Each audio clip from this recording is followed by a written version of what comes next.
Hello everyone, welcome to this week's webinar.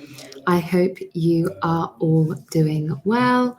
Please let me know in the chat if you can all hear me properly. Let me know if you can see me and let me know how your week is going. I hope you have all had a great start to the week.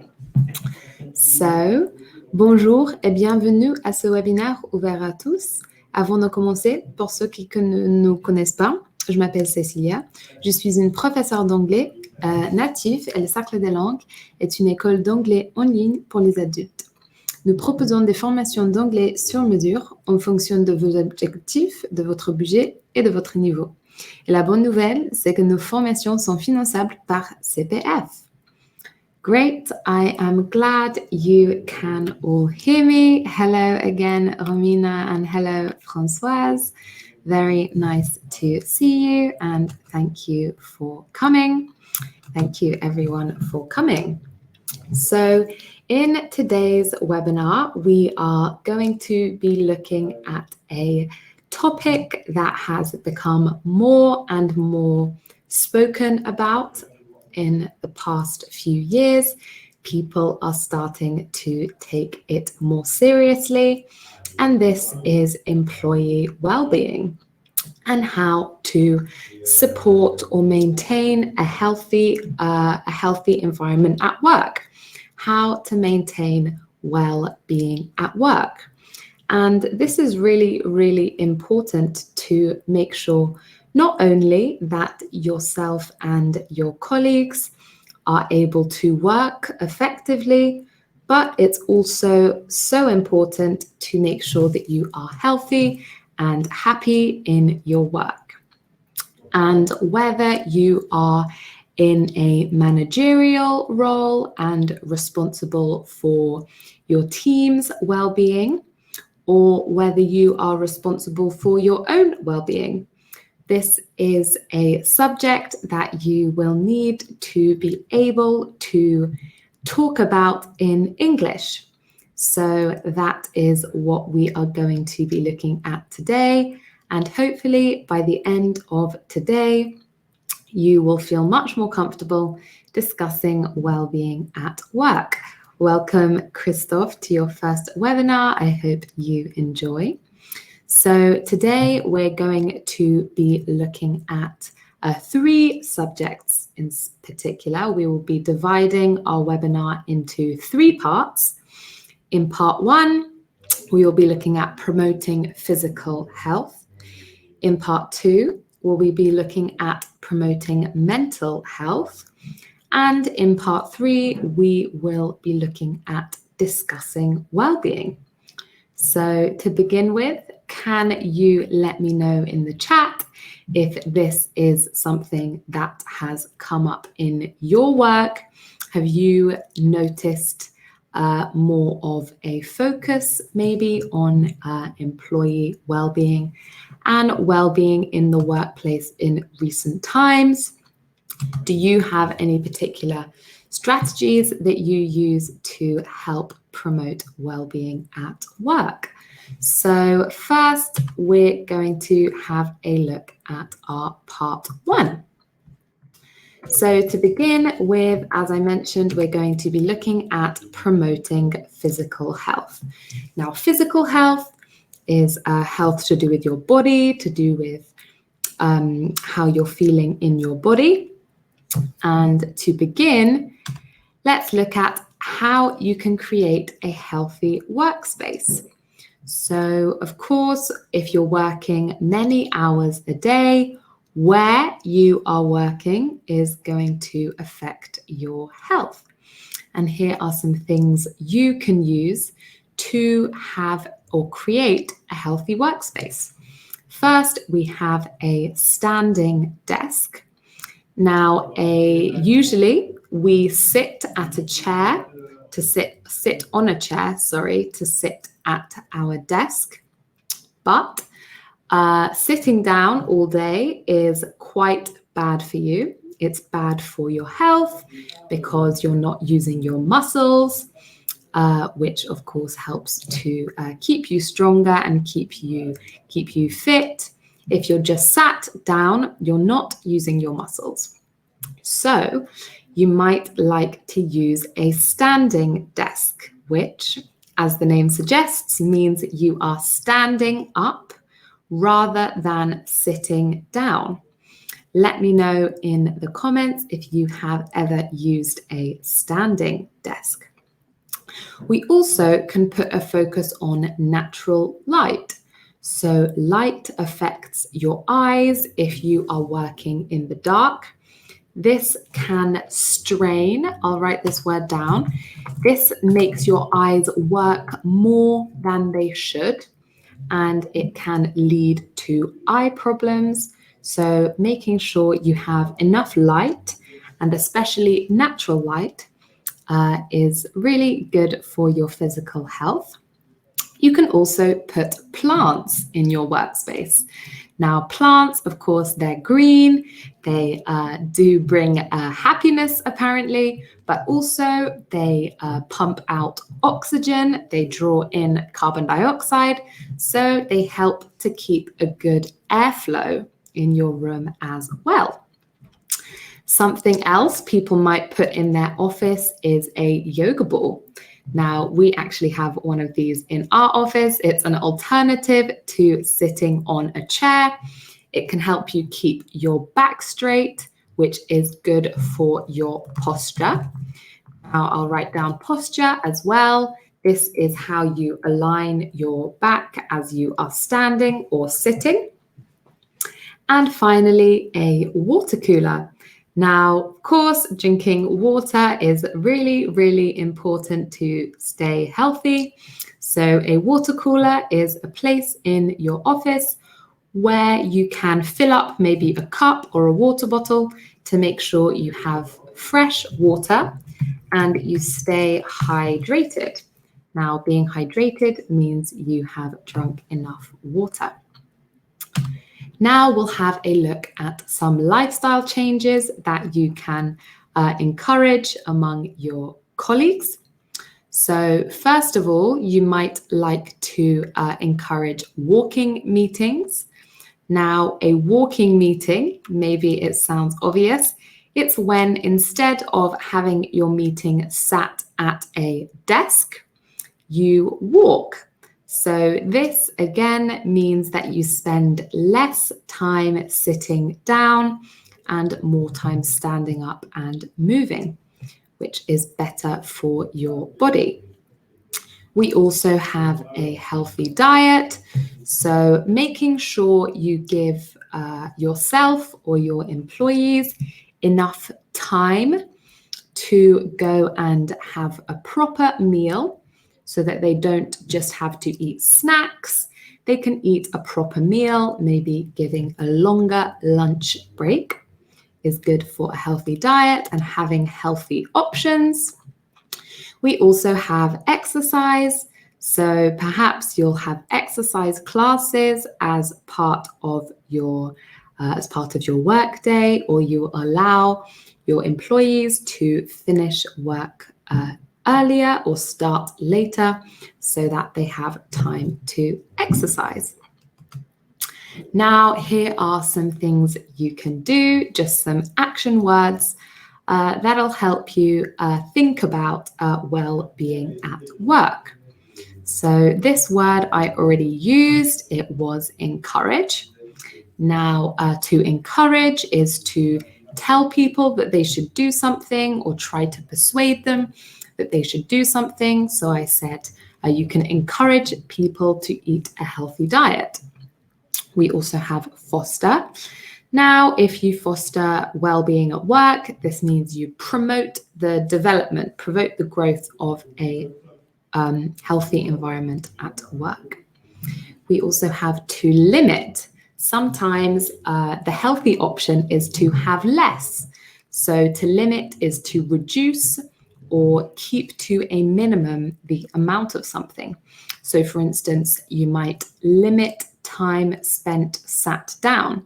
You keep the time you spend sat down as small as possible. We also have to cultivate. To cultivate is, again, to encourage the growth of. So you can cultivate healthy routine at work. And finally, to provide. If you provide something, it means you offer it or you give something. So you might like to provide company water bottles to encourage all of your employees or co-workers to stay hydrated. So now let's test what we've learned so far. What do we call the machine which people can fill cups or bottles from? Let me know in the comments, in the chat. Brilliant, Stefan. You're very quick with that one. So it is indeed a water cooler. And next up, what word means to reduce the amount of something? Can you remember? Brilliant, Romina, thank you. You are super fast. So it is to limit. So now we are going to have a look at promoting mental health. So if physical health was about your body, mental health is about your mind. Of course, your brain is a part of your body, but now we're just thinking specifically about the mind. And this is just as important as your physical health. Sometimes people don't want to take time off work if they are struggling with mental health, even though they would take time off if they had broken their leg, for example. So it's important to ensure well-being at work, that we treat mental health in the same way that we treat physical health. So there are some useful practices or particular things we can do during the day to help promote good mental health. So first is sleep. Now, of course, work is very tiring. So your body needs time to recharge. We can use this word to mean to get more energy. And you need to rest after you've had a long day. So making sure you get a good night's sleep will be really good for your mental health. We can also talk about mindfulness. Now, mindfulness is a practice. It doesn't take any equipment. You can just do it at any moment of the day. And it is the practice of trying to be very aware of your thoughts and your present feelings and senses. So it's about being aware of the moment you are in. Sometimes when work is very busy or stressful, you can be thinking about lots of different things and never stop to take in the moment. So that is mindfulness. We also have meditation. Now, meditation is another practice that is a bit more focused, shall we say, than mindfulness. And it can be lots of different things, but usually it's a concentrated mental exercise. For instance, you might be focusing on your breath, and it can also help with mental health. Something else that is important to promote mental health is the ability to take regular breaks. Now, a break is obviously some time taken away from your work or taken away from an activity. And if your breaks are regular, this means they are happening often and they are evenly dividing your time. So perhaps you might be working for 8 hours. It's better to take 4 breaks, so one every 2 hours, rather than work straight for 8 hours and then take a 2-hour break afterwards, because it's hard to concentrate and you get tired if you work for that long without a break. And finally, we have flexible working hours. So if you have flexible working hours, this means you can decide maybe when you want to start working, when you want to finish, of course, within reason. And this tends to make employees happier and help with their mental health. So now we can just look at some words which are used for discussing mental health. So here are some issues that people might run into or experience during their working life. And as I said before, it's important to discuss these things, just like you might tell your colleagues if you are off work because you have a stomach ache. You should also be able to tell your colleagues if you are off or need some extra accommodation because of a mental illness as well. So first of all, we have depression. Now, this is a particular mental illness that is characterized by feeling very sad and starting to lose interest in your life and lots of different things. And it can make it very difficult for someone to get on with their day, especially to work.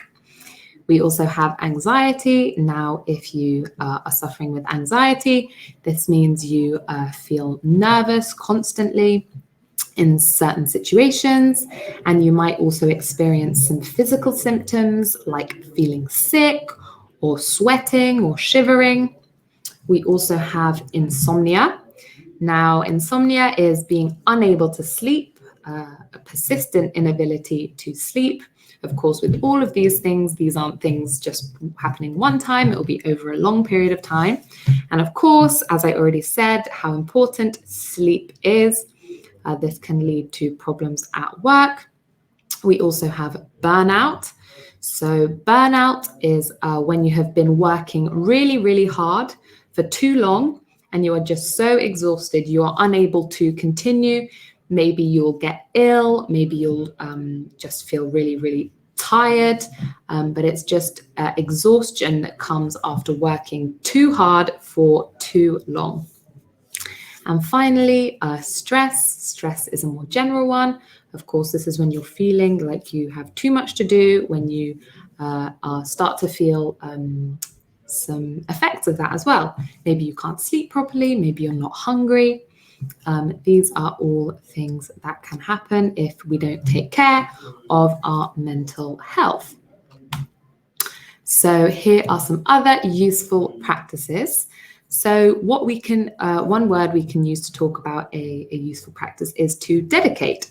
So the way we might use this in a sentence is you should dedicate time to practicing mindfulness, for instance. So if you dedicate something, this means you set apart, in the case of time, set apart time to do something. Or we can say to switch off. Now, we can say switch off to mean to stop paying attention to, but in the case of it as a practice for mental health, it means more like to get away from, or even to stop using your mind so much. So sometimes if you've had a really long day, we might say it's hard for you to switch off because you have been working. Your mind is in work mode. So it might take time to switch off. Maybe some people watch TV to switch off, or some people read to switch off. Everyone has their own way of doing it, but it is very important to make sure you switch off at some point. We also have to disconnect. Now, disconnect has a bit of an idiomatic meaning. It means really if you're working on a computer or a laptop to disconnect from the internet, disconnect from the network, but it has come to mean to take some time away from your work, to properly remove yourself from your work, to maybe make yourself uncontactable so that you can focus on having your own time and maintaining a work-life balance, which is really important to help with maintaining good mental health. We also have to relax. So to relax is to do something that is not stressful, something that is not hard work. Again, people have different ways of relaxing. Some people might have a bath. This is when you run yourself water, you have a bath and you sit in water. Some people might go for a run to relax. Everyone has their own thing they like to do. And finally, being able to prioritize will help with your mental health. So prioritizing is choosing what is most important.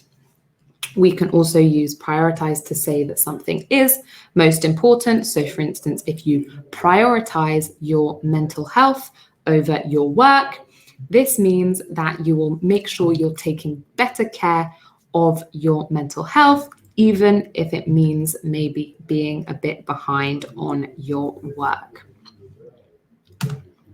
So here again are some wellness benefits you could maybe ask for at your work or offer if you are in the position to.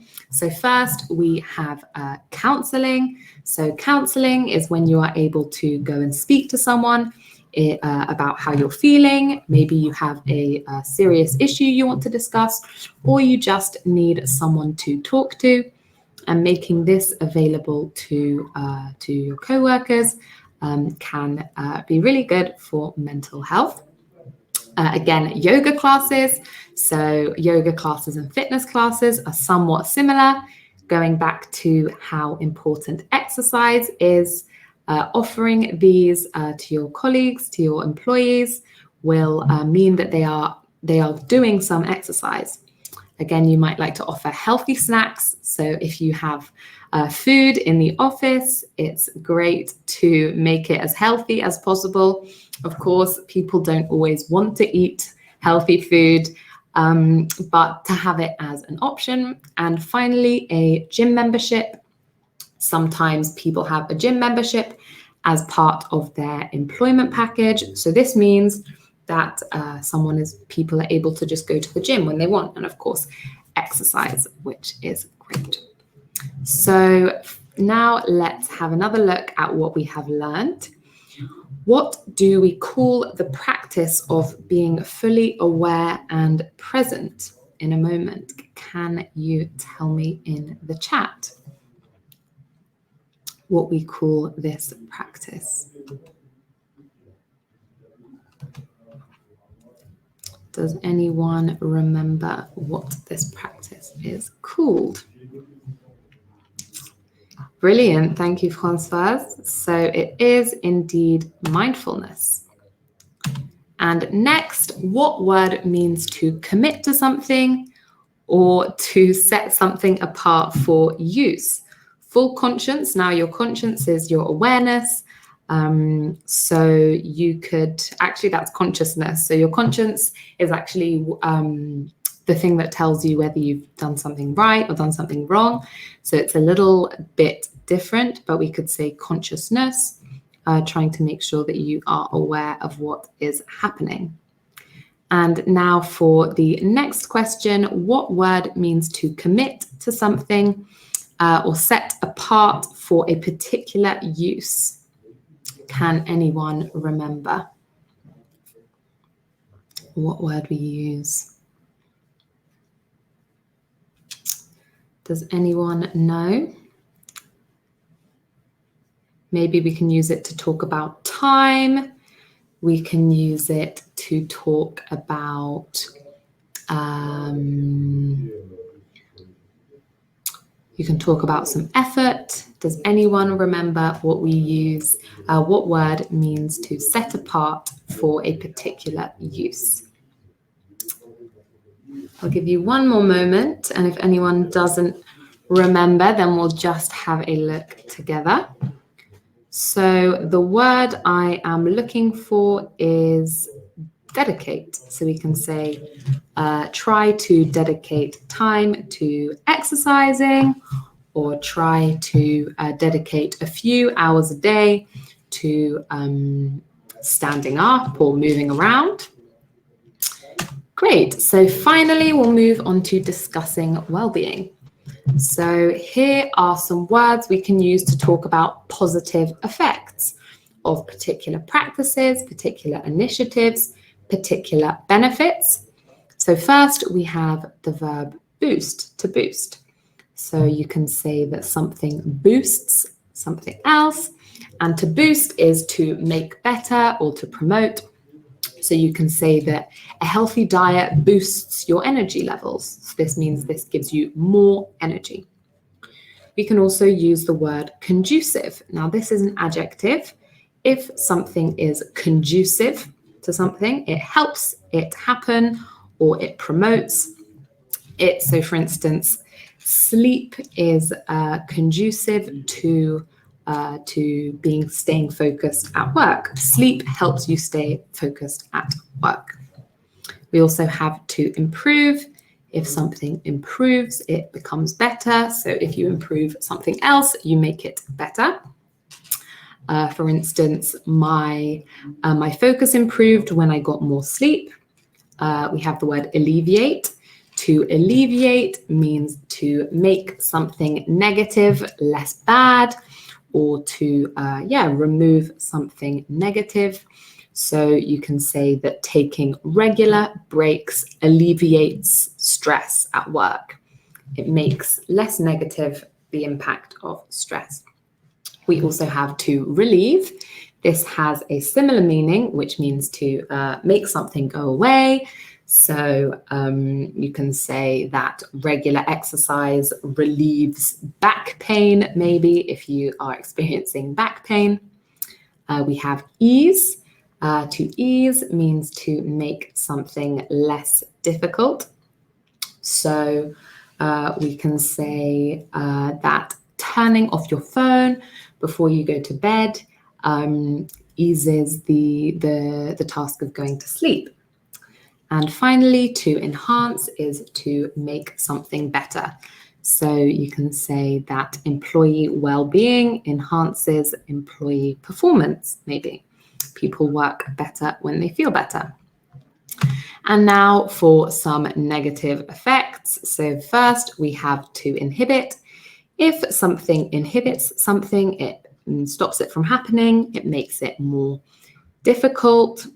So, for instance, not switching off inhibits your ability to enjoy your holiday. If you don't switch off, you make it very difficult for yourself to enjoy your holiday. We also have to reduce. Now, reduce is to make something smaller. So reducing can be good, it can be bad. But if you're reducing something good, then this can be a problem. So for instance, closing the blinds reduces the natural light in the workspace. That could be bad. We also have drain. Now, if you drain something of, for instance, if you drain yourself of energy, this means you take away all the energy you have. And you can also use the word drained to refer to people who are, or to describe something that is very tired. It basically means that everything has been used up.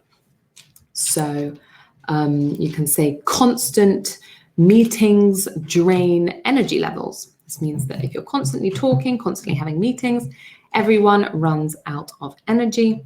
And finally, impact. So to impact something is to affect something. You might say that long hours impact our ability to concentrate. They make it more difficult for us to concentrate. And once you see some things that perhaps you think have positive effects or negative effects, here are some phrases we can use to suggest a change. If you cannot directly make the change in your workplace, maybe you want to ask if someone else can.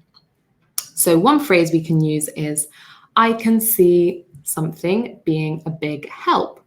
So this is saying, I think that this particular thing would be useful for us. So for instance, I can see yoga classes being a big help.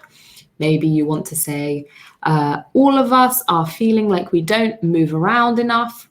I can see yoga classes being a big help. They would help the situation. Of course, when you are presenting a suggestion that is going to affect lots of people, it's nice to make it seem like it's coming from all of those people and it's not just you who is saying it.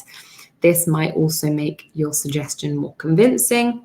if it seems like it's a suggestion that lots of people want, or a change that lots of people want. So we can use the phrase many people would prefer if. This is bringing in other people's opinions to try and make your suggestion stronger. So many people would prefer if we had more flexible working hours. Again, there is a feeling that is quite general. So this is saying around the office, around the workspace, among employees and co-workers, there is a general feeling that. So we might say there is a feeling that more healthy snacks could be on offer.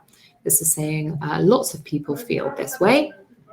And finally, we can use the phrase, we would feel much something if. We would feel a certain way if something happened. So we would feel much healthier if we used standing desks, or maybe we would feel much fitter. So you can change it with your own adjective. Now let's test our last bit of knowledge. So what adjective is used to describe something that helps or promotes something else? Does anyone remember which adjective I am talking about? You can let me know in the chat if you know the answer.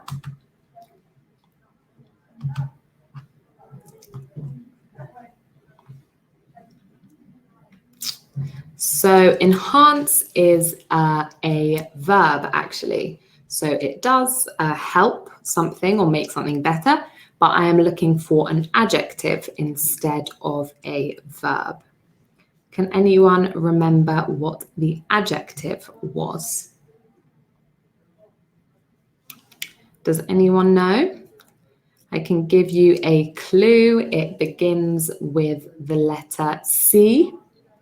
Does anyone remember the adjective that begins with the letter C?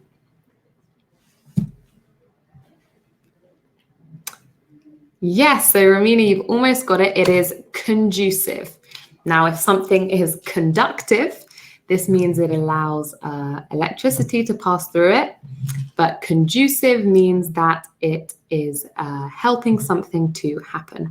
And counseling can be really helpful, but it is a noun in this case. And finally, can you form a sentence using this expression?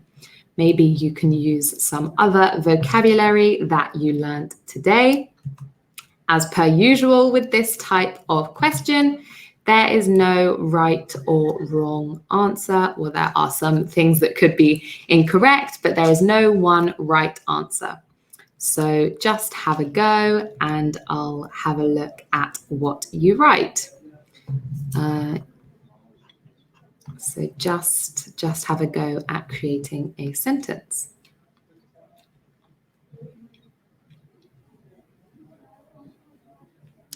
Many people would prefer if. Maybe you could use an example from your own working life. Are there certain things you know your colleagues would prefer, or certain things you would prefer?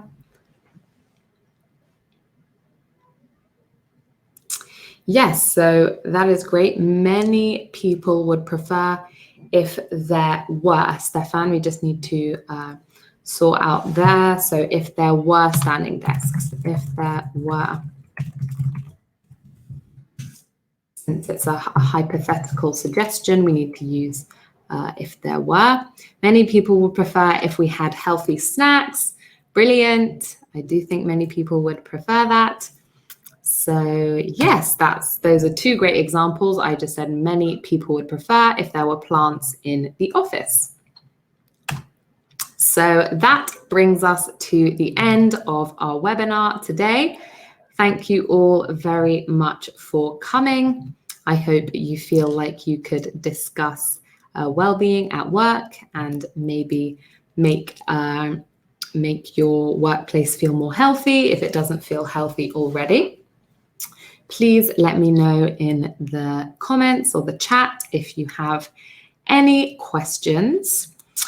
Si ce webinaire vous a plu et que vous souhaitez approfondir votre pratique de l'anglais, n'hésitez pas à faire une demande d'information sur notre site internet. Nous serons heureux de vous présenter nos formations en détail et même de vous proposer un test de niveau gratuit à l'oral avec un de nos professeurs. So do come and see us if you'd like to continue learning English. And if no one has any final questions, you're very welcome. Thank you so much for coming. Does anyone have any final questions? See you. See you next week. Brilliant. Well, bye-bye. Have a lovely evening then, if no one has any last questions.